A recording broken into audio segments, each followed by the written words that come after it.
Run free and dive into the sky.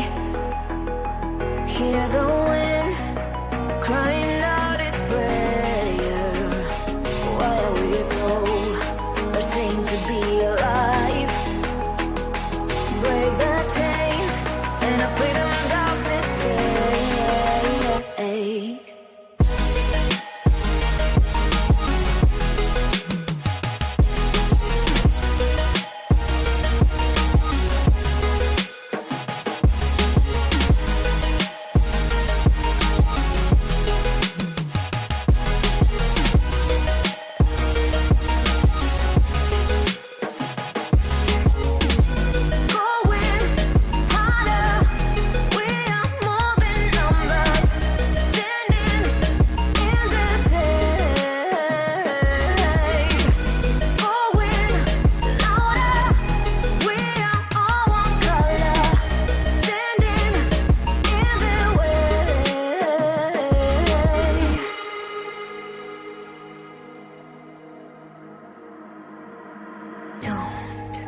Look behind your back. Chase a light when the world is getting darker. I have a dream where love's the only side. So take my hand, join the army of the shadows.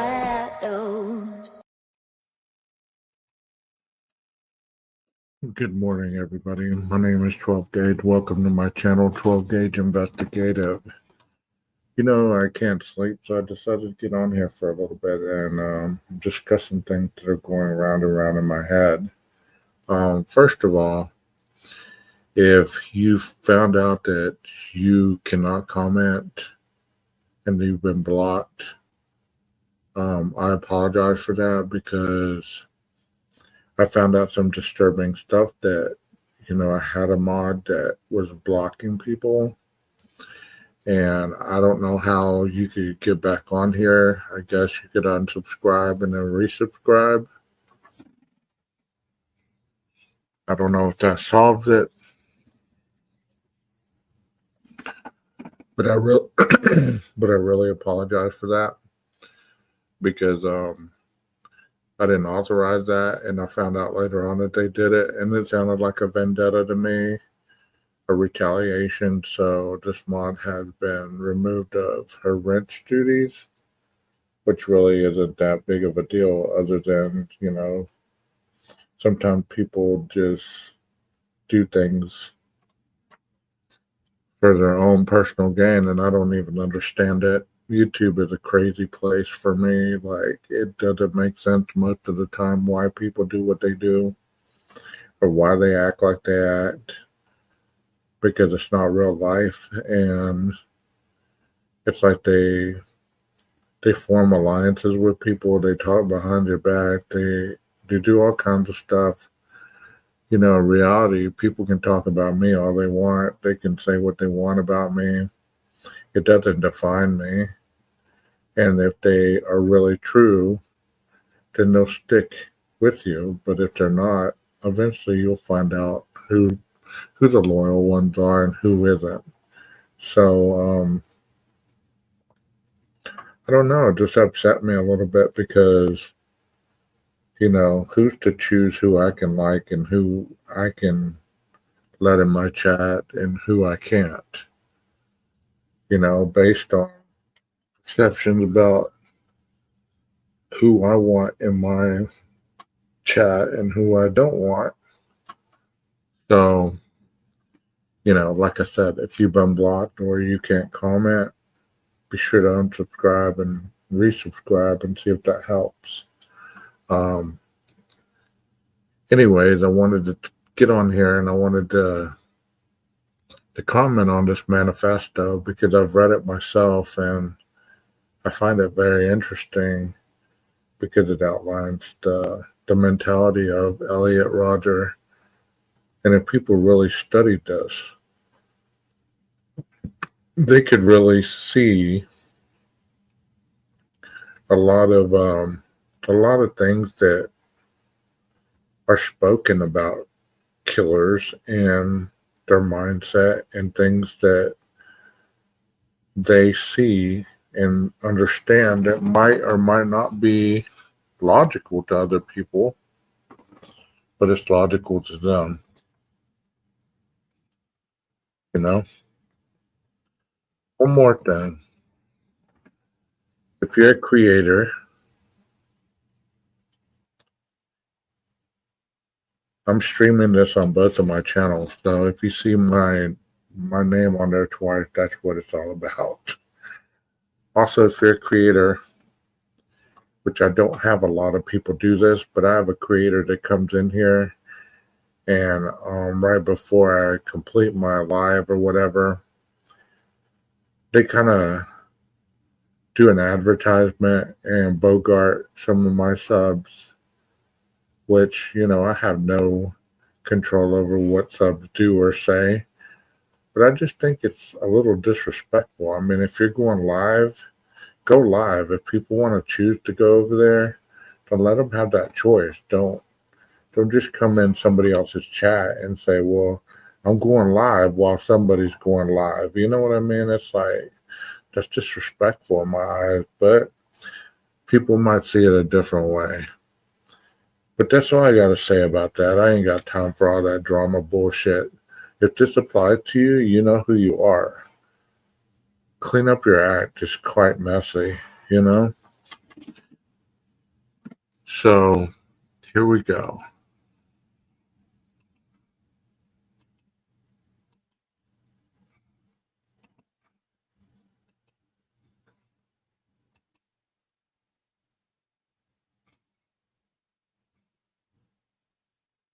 This is a reading of Elliot Rogers' diaries. They were recovered by the police and recently released under an access to information request. Elliot Rodger wrote 2 diaries, and they cover his life between 2010 and 2014. He tore some parts out of them, but they're mostly intact. If you want to read them yourself, I've put links in the description. Lastly, since YouTube seems to have a hard time telling the difference between things that glorify Elliot Rodger and things that don't, I'm going to give you a short disclaimer before we begin. This video is for educational purposes to help people understand why Elliot Rodger was the way that he was, so that we can help prevent other young men from ending up like him, and is in no way an endorsement of his beliefs or actions. Elliot Rodger was a bad person who killed innocent people. Don't be like Elliot Rodger. Also, his diaries contain descriptions of violence and misogynistic statements, so if that's something you don't want to see, don't watch this. Okay, let's begin. This journal is merely a collection of my notes and thoughts. Elliot Rodger. Writing Practice and Personal Notes. April 5th, 2010. I would rather be oppressed by a powerful but fair government than be oppressed by an unfair society protected by a weak, democratic government. April 21st, 2010. What awkward, perplexing times these are. My 19th birthday approaches and I am still stuck and confused. My 19th birthday. I can hardly believe it. Just 14 years ago, I arrived in the United States as a carefree child, full of life and happiness. Just 9 years ago, I graduated from 5th grade with smiles and laughter. What went wrong? What went wrong? I slipped and fell off the right path of life onto one of agonizing darkness. Or maybe I was shoved. I never imagined my life would turn into one of such hopelessness. When I was a little child, I was at peace, ignorant of what would befall me. I often look back on those times with longing these days. Sometimes I wish I could start over. But even so, could I really right my wrongs and avoid the cruelty of society? Or would the same things happen, and would I face the same bleak alienation and loneliness? I can remember the days of my early childhood better than most others, especially the day I arrived in the United States of America. I remember the big plane we rode in, the Virgin Atlantic, I believe, though I didn't really care at that age. I would go to the window at the back and look down upon the beautiful white clouds covering the world with wonder. I imagined myself running across them as if they were a landscape. At certain points I could faintly see the landscape beneath, hundreds of squares of farms and fields. The plane ride was very long, but I was too excited to fall asleep. When we landed, I could see all the lights of LA out the window, which amazed me. I got to catch up on my sleep on the ride home. As we got into the blue Jeep my father rented, I was very tired and groggy from the journey, but I can remember that precise moment so vividly to this day. The image I envisioned from the back... When Elliot was writing this, you can see a lot of distinction in his words that kind of lead up to what happened once he grew older. And Frank, you and Infinity, I was notified that you guys were blocked by one of my mods, and I don't know if they were telling the truth or they were lying, but anyways, I'm sorry about that. Frank, I invited you up on panel earlier tonight, and you went away. So I was notified by one of my mods that they blocked you and another person, and I thought it was kind of out of character, so anyways, I corrected it. Welcome back regardless.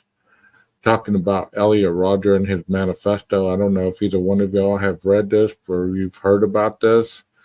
It's quite interesting. It's like 2 hours long, so I couldn't sleep. I thought I'd show this because this guy reads it pretty awesome.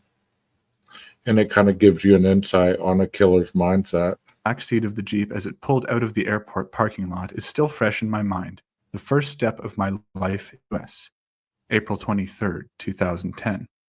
All is quiet, but the horrible emotions roiling inside me clash, and I erupt like a great storm. Like a storm damages land and forest, the storm of fury racks me with pain.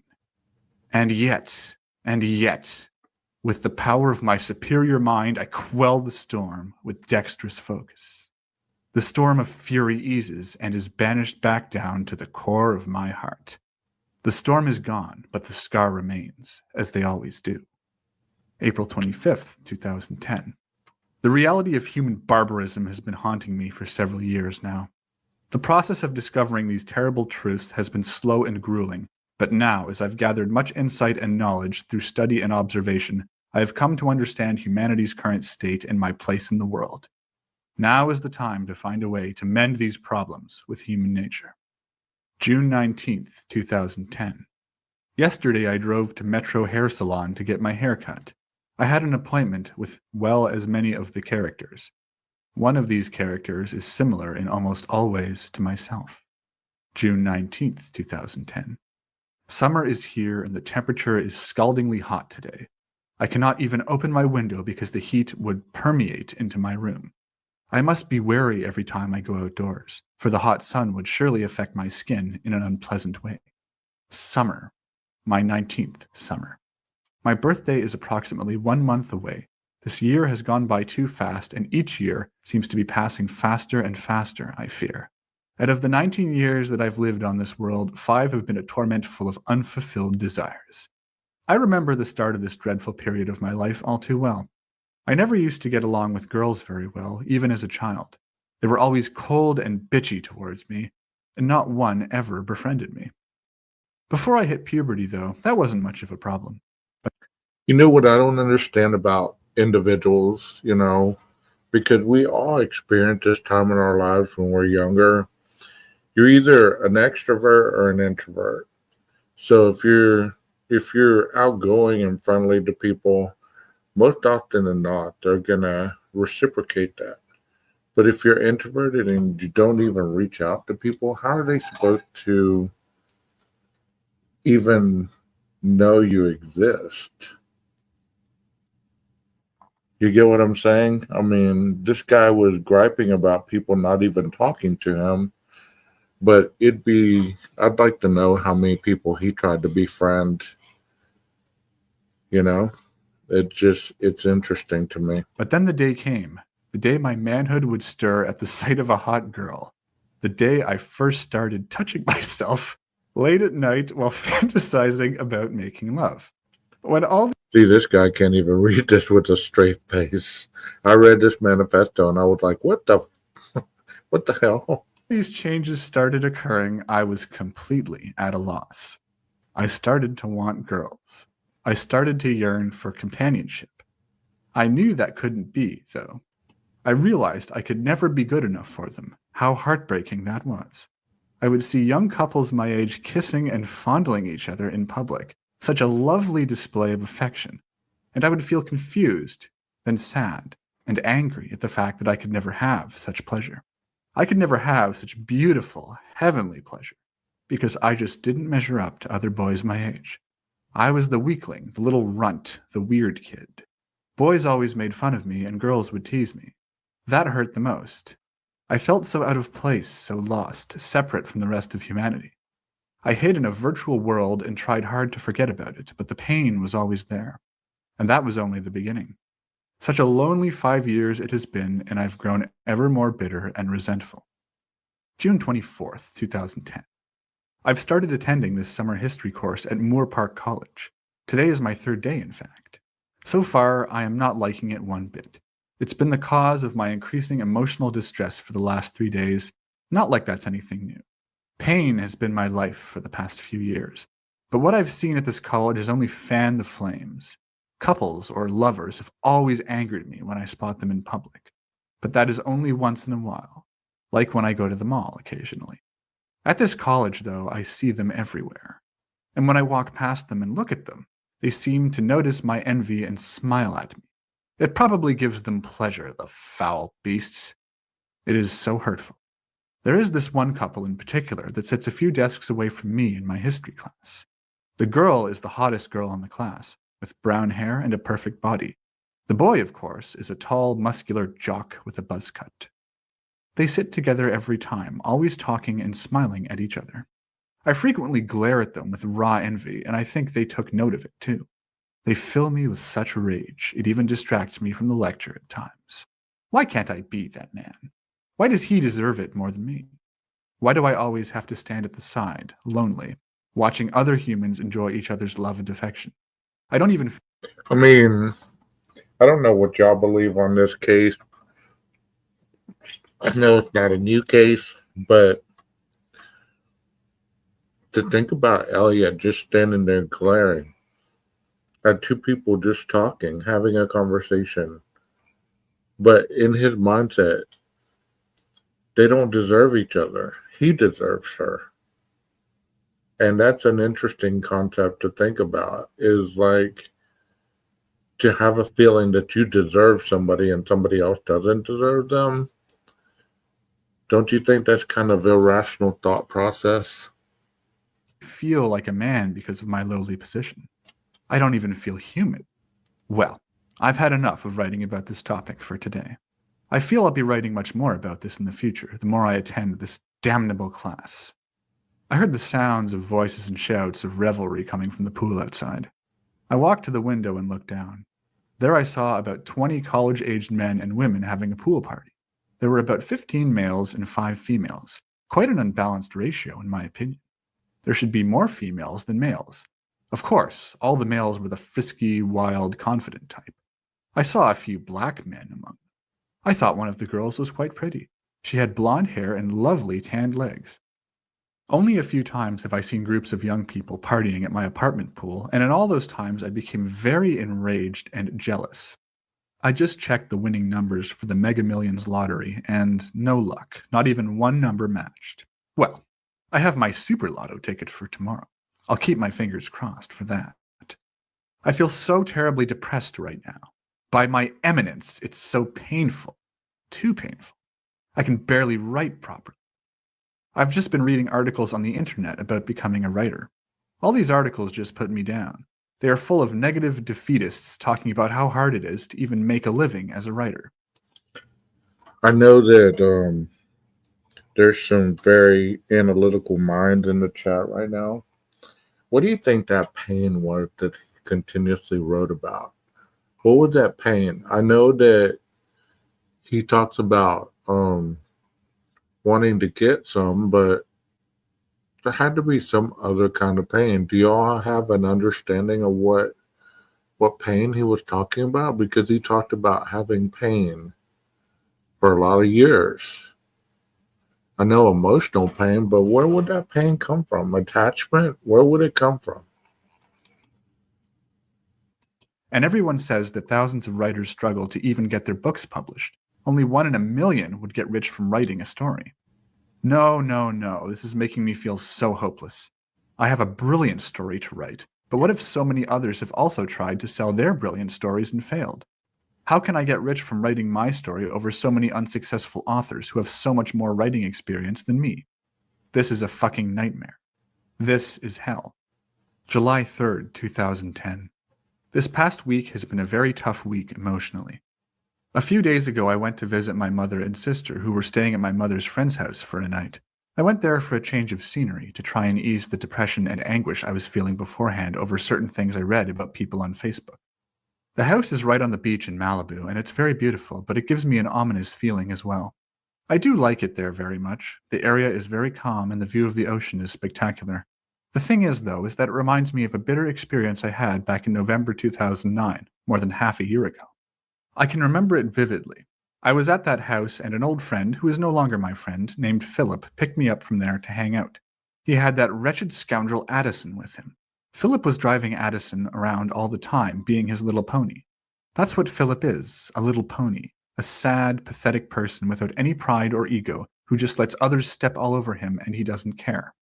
So that day, Addison was going to a party with Malibu high school kids, horrible people, and Philip was to drop him off. I was in the car with that foul prick as Philip drove him to the store to buy alcohol for his precious party, and then to the party itself. Addison Altendorf truly is a depraved, nasty creature. As he got out of the car to go, he gloats at me and calls me a loser. He didn't even have the decency to invite me and Philip to go with him.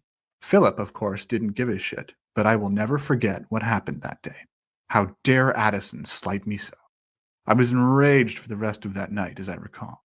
I realized that there was very little hope for me to be able to fit in with all the hot people who lived such happy lives. They would all think of me as a loser, such foul, horrible people they are. How could people who live in such heaven be so cruel?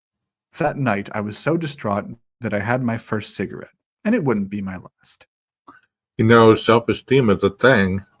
And it sounds like Elliot didn't have very healthy self-esteem.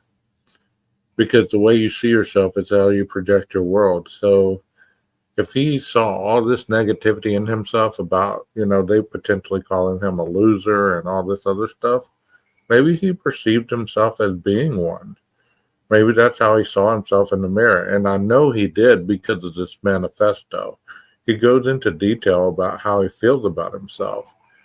But yet, he wants people to approach him. But yet, how are they going to approach somebody who's always negative?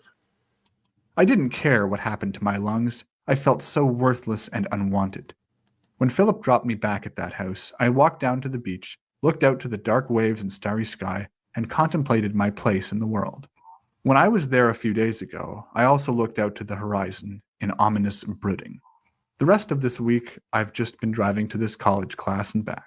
I would just go into the class, sit in an uncomfortable chair for 2 hours, and listen to this lecture. Then I would leave and go home. While in the class, I would try not to pay attention to this couple that sits a few desks away from me. Dismal days indeed. I've really been trying to push myself to work on my epic story, but it's damn hard to find the incentive, especially after reading all those dreadful articles on the internet. July 7th, 2010. I hate it when I think about embarrassing moments in my past, because of my weird personality, and whenever I do or say something embarrassing, it bothers me forever after. A lot of them involve how I act around girls, in the rare moments when I'm actually in their vicinity. When I think about such moments, I always tense up, and it feels like it's poking at my mind.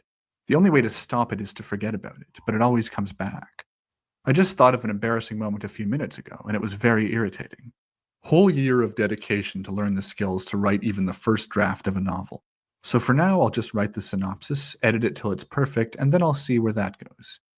Earlier this year, I was seriously considering hiring an escort or prostitute to help me with my sexual desires. I do have very strong sexual desires, which put me in agony instead of harmony, because I can never satisfy such desires. Philip was the one who suggested I hire a prostitute. That insolent little lout. I hate it when people view me as such a loser and suggest that I hire a whore. I hate it. They pity me, that's why. They fucking pity me. That is the sickening truth. After months of consideration, I came to realize. How is that pity? I mean, they were showing empathy. Hey, bro, that's a big deal for you? Hire an escort. Get it done. Stop focusing on something that you feel that you're owed. That if I do hire a prostitute to take my virginity, I will be hurt forever, because I will know that she will only be pleasuring me because I'm paying her for the service. It is a prostitute's job, and she will pleasure any client. A prostitute wouldn't want to fuck me. She will just see me as one of her many duties of her job. But that is the only way I will ever be able to have sex, isn't it? Because no real girl will ever want to have sex with me and my small dick. The whole pleasure of sex would be a girl's desire for me. It would make me feel so special, but that is something I cannot buy from a whore and never have. I want a beautiful girl to love me, to hold me close, to want me in her.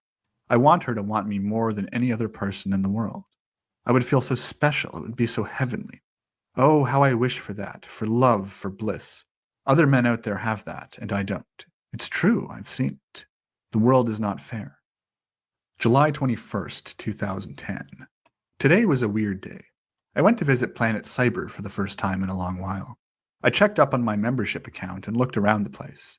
It's been changed around a bit, but it still feels the same. It has been such a long time since I used to go there every day to play video games, back when I was 12 years old. That period was the last time I felt happiness in my life. I can remember the friends I used to hang out with there. Charlie, John Joe, Elijah, and the games I played, such as Battlefield, Diablo 2, and Warcraft 3. Those games are what led me to start playing World of Warcraft, which became my life for much of my teenage years, sadly. When I went to Planet Cyber today, I felt very nostalgic. July 23rd, 2010. My last day as an 18-year-old is today. I should do something to make this day memorable. Perhaps I'll go for a walk at Serenia Park or at the hill near my home. I'll be doing a lot of hard thinking today about the tough year that's just gone by. It's been a very emotional year, just like the one before it. These were... I'm all for self-reflection and writing in journals, but at a point, it can become harmful, it appears. Like in some of these guys' lives that, write these manifestos, all they're doing is continuing to stir the pot of negativity, and it just kind of gets their insecurities and their doubts and their worries and all these unfounded emotional deficiencies to continue to go and go and go. And it's really not healthy, because if you're writing in a journal, you should be expressing those with your therapist of some sort. And if you're not, then you're just ruminating in something that you're just feeding. Let me know what you think. For years of brooding over my place in the world, great turning points in my life, years of sadness and pain and isolation. Yet here I am. I have endured all that hell while others are in heaven. No matter what my place in the world is, no matter what I am a strong creature now. About to go to bed now. When I wake up tomorrow morning, I will officially be 19 years old. A sad thought. Hopefully my sleep won't be troubled by my upset mood. August 1st, 2010. A week has passed since my 19th birthday. My first week as a 19-year-old has been a horrible, sad week. Oh, a sad, sad week. All my horrible insecurities, my dismal circumstances, my lowly position in life, my envy, all that and more I've had to face this past. I ask myself every day, an even more meaningful question. Will I ever find love? A soulmate? The beautiful girl of my dreams who I can make sweet, sweet love to and share my life with? My heart and soul, my entire being cries out for such desires every day, every second of every day. I think about those who do have it. Oh, I can only imagine the heaven they must be in, pleasure beyond comprehension. It seems impossible for me to fulfill my dreams. Is there a possible future of happiness for me, in which I will find a lover? Do I dare hope? January 6th, 2011. Over the last several months, I've been playing a lot of the dreaded game, World of Warcraft. I went back to playing it over the summer, at the same time that I quit that job. Back to playing a game that took up so much time during my early and middle teenage years. Back to hiding in a virtual world because I was too frustrated with reality. Before I started playing it again in the summer, I had spent more than a year without it. In that year, though, nothing had changed. I had remained a loner after I quit the first time.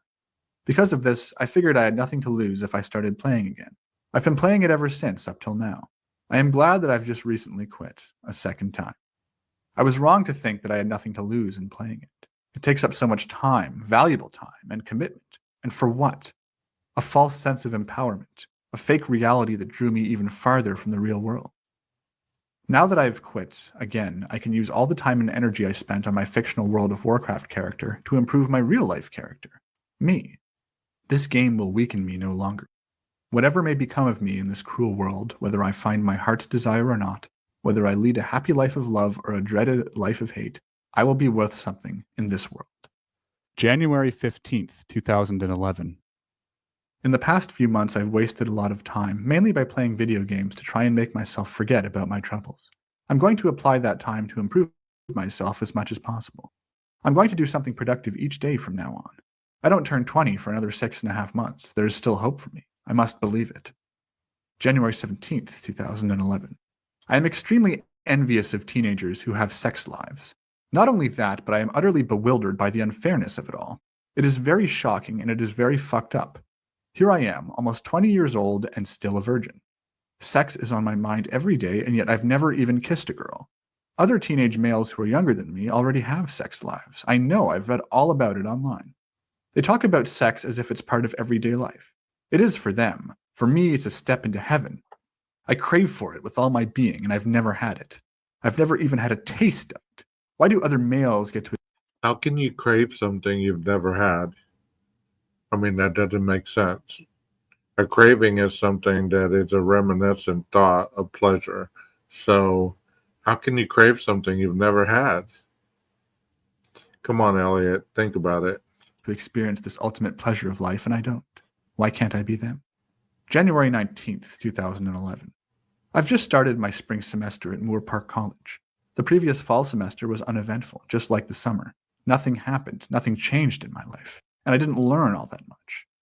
My mother and my grandmother have agreed to pay me some money to support myself so long as I attend this community college. Therefore, I don't need to get a job as of right now.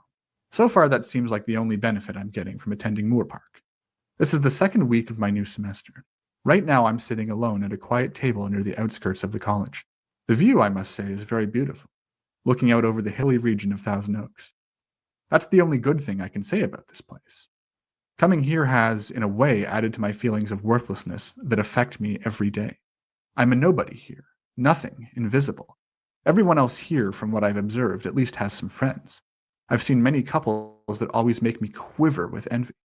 I am always all alone. No one here has ever spoken a word to me. Oh, with the exception of one person asking to borrow a pencil last semester. That's all people see me as, an object they can use, not a human being. Nevertheless, I let him borrow that pencil because I was trying to be nice. I always try to be nice, despite the way society treats me. I'm a nice and generous person, and I never get any reward for it. My break is almost over. My next class is starting soon, which is psychology. I'm going to sit in that class, listen to the lecture, and then drive home. An exact replica of every day I've spent at this college. Just got back home from class. Today was a horrible day. In my history class, I couldn't help admiring this attractive girl sitting in front of me. She was very hot. Then at one moment she looked over her shoulder and caught me checking her out. She then looked at me with utter indignation. She was indignant at the prospect of me finding her attractive, as if I'm some kind of lesser creature who isn't worthy of even looking at her. It seems this is how all females view me. I don't deserve this hostility and rejection from humanity. Why can't I fit in with humanity? Am I not human? My whole existence seems like a joke, a mockery of life. There are so many attractive girls at my school. It's unbelievable. I wish I could have a chance with one of them, but no girl has ever noticed me. I don't want to think about the dreaded fact that other men have possibly made love to those girls. How much I envy the men who had that opportunity. Okay, I'm getting too upset right now. I really shouldn't be focusing on this problem. It's only day 19 of the new year. I am counting down the days until my 20th birthday. I still have around 200 days left as a teenager. I should focus on improving myself and try to find a way to success quickly. I'm panicking right now. I'm scared that I'm doomed to forever be a virgin with no love in my life. I am so scared. If I can't lose my virginity in the next 200 days, then it's hopeless. I just need to try. I must exert myself as much as I can. Yes. If I go out of my mother's apartment every single day for hours, whether it's the bookstore or college or the mall, maybe, just maybe, I'll find a girlfriend who will love me for who I am. I really don't know. I'm on the verge of breakdown right now. I must do something that... I mean, it seemed to me like he was focused on losing his virginity, but he also was equating it with love. Like, I'm envious of these dudes that are getting girlfriends and, kissing them and all this other stuff. But yet, in one breath, he's talking about love, and the other breath, he's talking about just losing his virginity. I don't know. It's a very confusing case to me. I don't know how y'all look at it, but I felt kind of bad for him, but then again, I didn't, because, it's like most males go through this process, but they get the confidence to go talk to a woman. I mean, if they don't, that's their own insecurity, that's their own issues, Yeah, validation through sex. You're right. How the hell do all those high schoolers manage to do it? I don't understand. I still have a bit of time. It's not too late, is it? There's still hope for me, isn't there? All right, I'm going to start pushing myself from tomorrow onwards. Tomorrow I'm going to leave the house and not come back until nighttime. I'm also going to think hard every day about ways to become successful. What about that story I was planning to write? Perhaps that is my way to success. I stopped working on that last summer. I think it's time to resume it. I know I can do this. I must believe I can. Positive thinking, positive thinking. January 20th, 2011. My relationship with my father has greatly improved lately.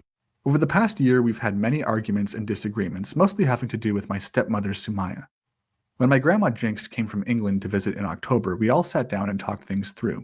I'm glad that happened, for we resolved many issues and agreed to start again. I am still very disappointed with him, though. I think he is a despicable father who doesn't care at all about the problems I'm facing in life. I'm going to overlook this, though, because nothing I do or say will change him. He is who he is. I enjoy being on speaking terms with him again and being part Is just my understanding, or is Elliot a negative-minded person in your opinion? of his family again. I've been going to my father's house for dinner often in the past couple months. I especially like seeing my 5-year-old little half-brother Jazz. He makes me feel good about myself. The boy really looks up to me. This is the most important period of my life. I have the power to change my life for the better. I must believe that my desires will come true. I will believe it. I have just started reading this shockingly magnificent book called The Secret. I am so emotionally touched by this book. I almost cried with joy and renewed hope. The book teaches me that I can have all the things I want from life by thinking positively and applying the law of attraction. I'm a skeptic person, but I am so desperate for love and joy and happiness and sex that I am going to believe everything this book has to teach, and I'm going to apply it to the fullest. I'm only a couple chapters into this life-changing book, and I'm already feeling so hopeful. I can't wait to read more of it. January 21st, 2011. I'm starting to work on thinking and feeling positive about myself. If I stop feeling worthless, then the law of attraction will take away all the bad things in my life that make me feel worthless. If I feel worthy of sex and love, then the law of attraction will provide me with sex and love. Today, I went on a long walk to my father's house. As I walked, tried to love and appreciate everything around me. I reflected back on all the things that have happened to me in the past and realized that perhaps they were all the product of negative thinking. I must start thinking positively. I must love myself instead of hate myself. There you go. I did all the mental exercises that this great book, The Secret, has taught me, and I'm already feeling better about myself. I haven't finished the book yet, but I'm reading it aloud and taking in every word. When I got to my father's house, I took the dog, Lucky, with me as I walked up the hill in our neighborhood. I've walked this route many times in my past, and in all those times I was feeling downtrodden, rejected, and sad. This was the first time I've walked up this hill while feeling positive and hopeful. January 22nd, 2011. My karate class yesterday was productive. I'm still a beginner, but yesterday I noticed that I'm starting to really get the hang of it. It's an interesting fighting style to learn. A few weeks ago, when I went to my first karate class, I figured I would just try it out to see what it's like and then stop. Now I think I'm going to keep learning it. The ability to fight better is power and a major confidence boost.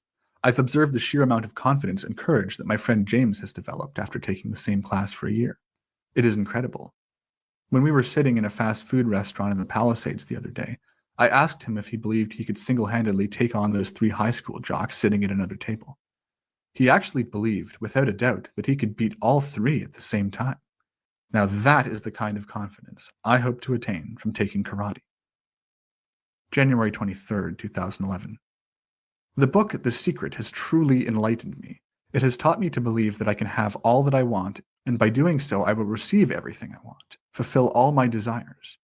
Have any of you read that book, The Secret?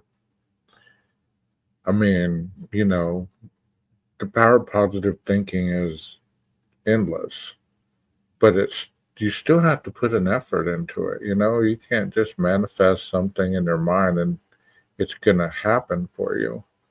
I mean, it's okay to see something positive in the future and work toward it unconsciously, but to just say, well, I'm going to get laid or I'm going to get a girlfriend, it's going to happen because I'm thinking positive. I mean, that's kind of distorted thinking. This is it, the great turning point. This is the time to change my life for the better. I deserve to have all my desires fulfilled. I will have all my desires fulfilled. I will have everything I want. Sex, love, wealth, worth, everything I've ever dreamed of having will now be my life because I believe I can have it. The universe will deliver it to me. I know it, and that's what will make me get it. January 24th, 2011. I'm at my college right now in between classes. I'm noticing improvement in regards to how I mentally deal with situations at my college. After reading The Secret, I now know that I will receive everything I desire by focusing all my thoughts on it. I'm no longer going to bother myself by envying other people around me. I'm soon going to have a better life than any of those fools. I'll attract more to me by using the law of attraction, more than any of them have ever had. 100 million times more. I will have more wealth than them. I will have a more pleasurable sex life than them. I will have everything I desire and more by using the law of attraction. I know about the law of attraction and other people my age don't. I have utter faith in the law of attraction now. I believe in it with all my heart. I know it is true. It explains everything. Why there are rich people and poor people, why the rich get richer and the poor get poorer. It's all from the power of thought. Rich people think and know they are rich, therefore they attract being rich and can only get richer. The poor people who think of themselves as poor and believe they are doomed to be miserable for the rest of their lives will only attract that miserable life. It could be the explanation for why my life has been horrible and why so many people have had better lives than me. Well, with that mode of thinking, you would think that if you were miserable, then you would attract a miserable girl and you would both have sex eventually. I mean, he couldn't even really attract somebody that was an emo girl, so he had to not even communicate with anybody.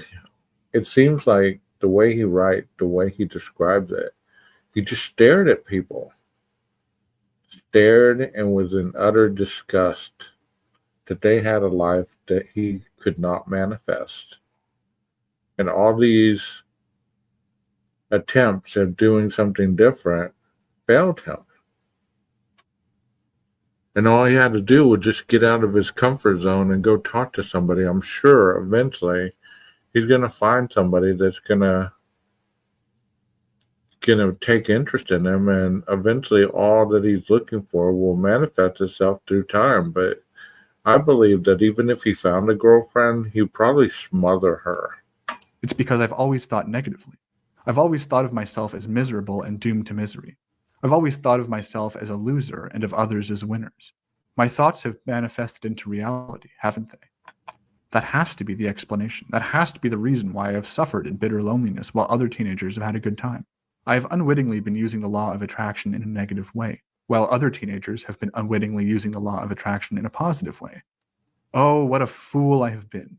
Now is the time to change. January 25th, 2011. It's been 5 days since I started reading The Secret. I've read through the whole thing aloud, and now I'm in the process of reading it again. Every day I am absorbing it into my mind, totally changing the way I think. I am training my mind to use all of the book's teachings. I do this intensely, especially when I go on long walks by myself, which I call therapy walks. I used to go on such walks many times in the past, in an attempt to calm myself from my anger at being an outcast. Now I walk with a much more hopeful air.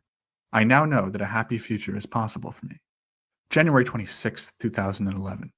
I faced an obstacle today.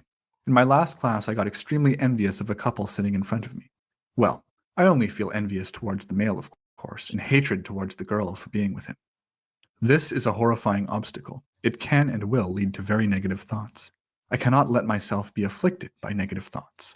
That will ruin the law of attraction plan. If I stop the negative thinking, then perhaps all the situations and circumstances that lead to negative thinking will go away, vanish forever. I need to think and feel positive about myself. I need to believe that one day, and that day soon, I will have a much more attractive girlfriend than that guy in my class has. I will. I know it. I have to believe it.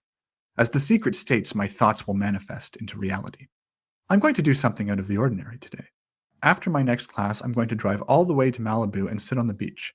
There I will read the entire book of The Secret again. Once my mind is further infused with its wonderful teachings of the law of attraction, I will watch the sun set on the beach and focus with all my thoughts and feeling on the life I want, the life I will have. February 6th, 2011. It's already February. Time has gone by pretty fast in the last several days. Last week I got depressed due to my intense skepticism of the law of attraction and a feeling of sudden helplessness of not knowing which path to take or where to go. I can barely sleep at night, and sometimes I cry with emotion and longing, soaking my pillow with tears. This is the most important period of my life, the great turning point. My decisions now will deeply affect my future. I need to act fast. I need to find a plan that will bring me great wealth, which will in turn bring me happiness, love, and sex. I need to become a winner and make up for the loneliness and isolation I've suffered from all throughout my teen years. The problem is, what am I to do? What can I do? And how am I going to do it? February 9th, 2011. It is the 40th day of the new year. What have I accomplished so far? I've read a few insightful books. I've learned about the law of attraction. I've started applying positive thinking to my daily life. I've done a lot of introspective thinking, but I'm still the same person. I'm still a lonely virgin. I certainly don't feel like I've gotten anywhere close to attaining the life I want, the life I see so many other teenagers living. Perhaps I need to work harder. Perhaps I need to stop wasting time and use every second of each day towards the goal of fulfilling. Okay, I'm gonna stop right here because it's pretty damn negative, and you can only take so much. You know what? I'm gonna play the whole thing eventually. I'm gonna have this read because it's interesting, but you can only take so much in increments. I mean, it's sad that this was the view that he had in life. This is sad that he viewed the attempts that he was making as something that wasn't beneficial for him long term. And it's sad that the outcome that he took.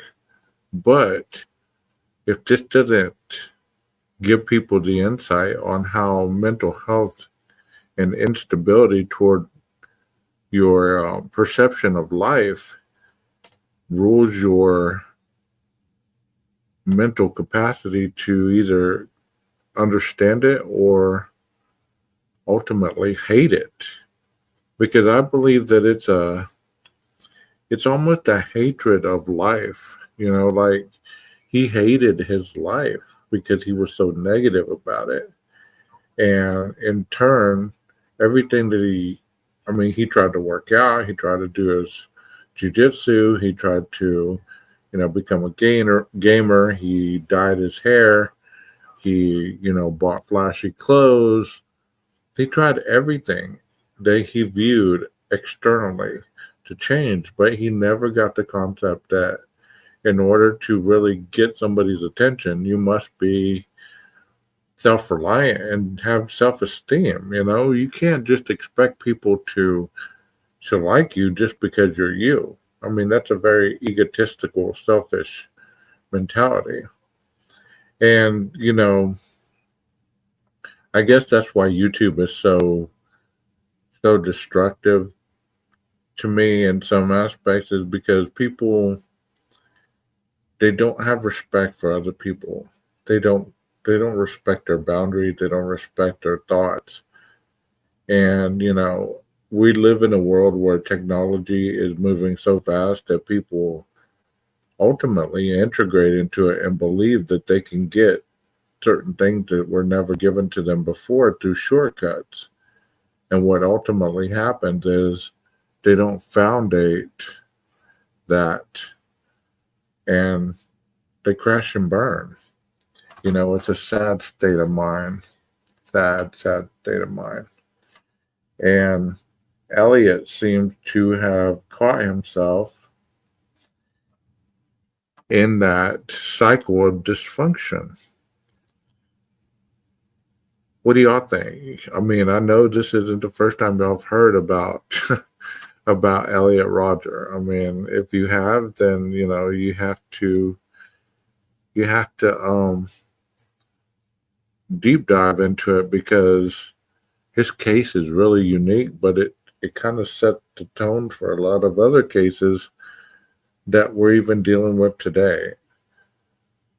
The fact that he was an incel does not mean that a lot of the cases that we deal with today that's the automatic label that I would give certain people. I wouldn't, They might have the tendencies, but we don't know enough about them to really give them that label.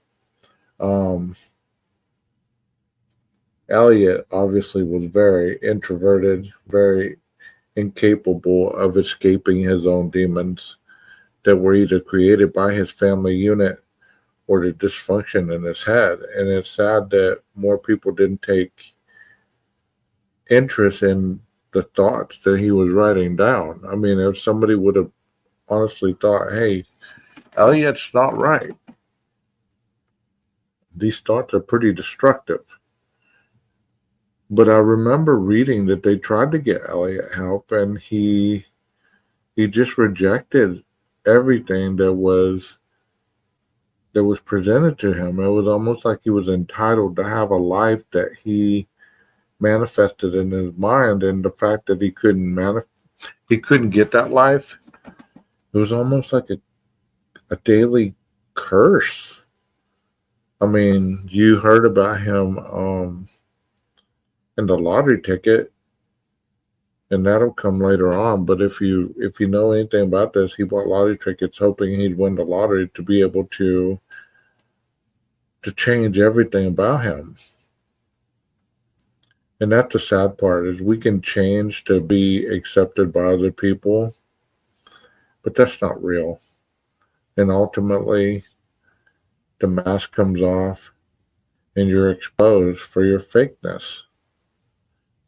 And a lot of times that hurts people more than it helps them. That is so true, Salty.